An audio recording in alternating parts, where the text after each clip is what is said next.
আসসালামু আলাইকুম প্রিয় দর্শক, দূরে অথবা কাছে, দেশ বা দেশের বাহিরে যে যেখান থেকে ভিডিওটি আমার দেখতেছেন, দেখার আমন্ত্রণ রইল।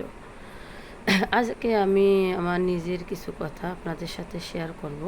আপনারা এখন আমার পরিবারের মতোই, মানে পরিবার, এই জন্য সব কিছুই আপনাদের সাথে শেয়ার করা যায়। কি শেয়ার করব সেটা হচ্ছে আমার ইউটিউবে কেন আসা। আমার ইউটিউবে আসা একাকিত্ব দূর করার জন্য। এখন আমি ইউটিউবে আসছি, এখন আমার সময়ই হয় না। যখন আমি ইউটিউবে কাজ নাই করি, ইউটিউব চ্যানেল আমার ছিল না, তখন আমার সময় কাটতো না। এমনকি আমাকে তো সময় দেওয়ার কারো সময়ও হয় না। আমার হাজব্যান্ডেরও 5টা মিনিটও সময় হয় না আমাকে সময় দেবে। আমার শাশুড়ি একদম বৃদ্ধ মানুষ, যে ওনারও সময় হয় না যে উনি আমাকে একটু সময় দেবে। উনি অসুস্থ, বিছানায় পড়ে আছে। বড় ছেলেরা, বড় ছেলে লেখাপড়া নিয়ে ব্যস্ত, ছোট ছেলে, ছোট মানুষ লেখাপড়া নিয়ে ব্যস্ত। আমার নিজের বলতে দুটো ভাই আছে, ওরাও বিদেশে থাকে। বাবা মা আছে, বাবা মা থাকে বাবা মার বাড়িতে। ওরা আমাকে সবসময় সবাই দিতে পারে না। এই কারণে আমার বড় ছেলে আমাকে একদিন ইউটিউব চ্যানেল খুলে দিল, যে তোমার একটা চ্যানেল থাকলে তুমিও তাদের ভিডিও দেখতে পাবা, তোমারও ভিডিও তারা দেখবে, এভাবে তোমার সময় চলে যাবে।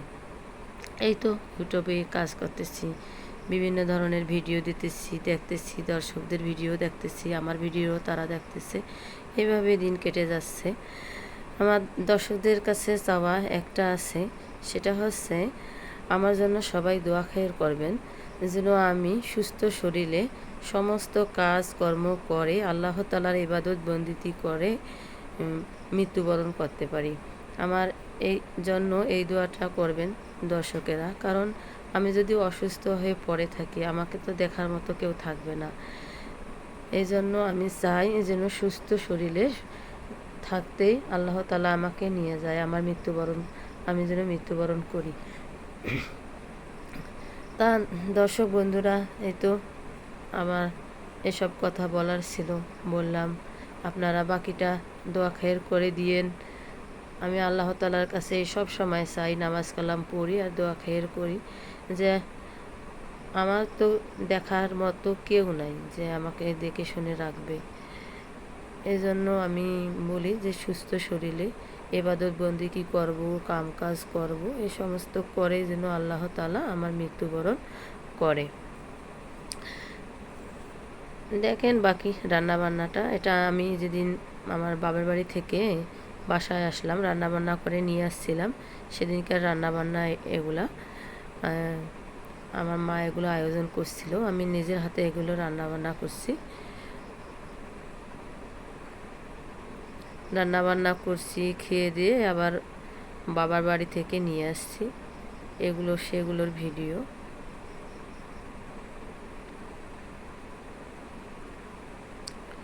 মারা চায় যতটুকু পারে সন্তানকে খাইয়ে দাইয়ে দিতে, যে নিয়ে যাবে মেয়ে, শ্বশুরবাড়ির মানুষেরা খাবে, যেন বদনাম না হয় মা বাবার, এটা চায়।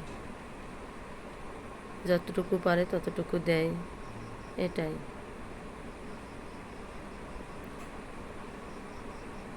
রান্না ছাগলের মাংস, গরুর মাংস, মাছ, মুরগি, এগুলো সব রান্না হয়েছিল সেদিন। আর আমার ছোট ছেলে আর আমি ছিলাম, আমার পরে আমার বড় ছেলে গেছে, যে আমাকে নিয়ে আসছে, চলে আসছি।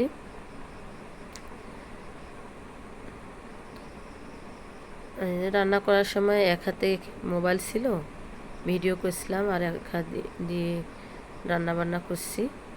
মাটি চুলায় করছি, মা গ্যাসে রান্নাটা করতে বলছিল, কিন্তু আমি করি নাই। মাটি চুলায় রান্নাটা করি, আমার ভালো লাগবে, এই জন্য করছি।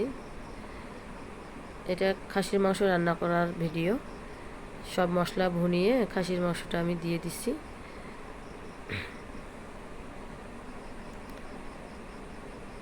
এই তো রান্না বান্না করা, খাওয়া দাওয়া, ঘুরতে যাওয়া, চলাফেরা করা, এভাবেই দিন কেটে যাচ্ছে।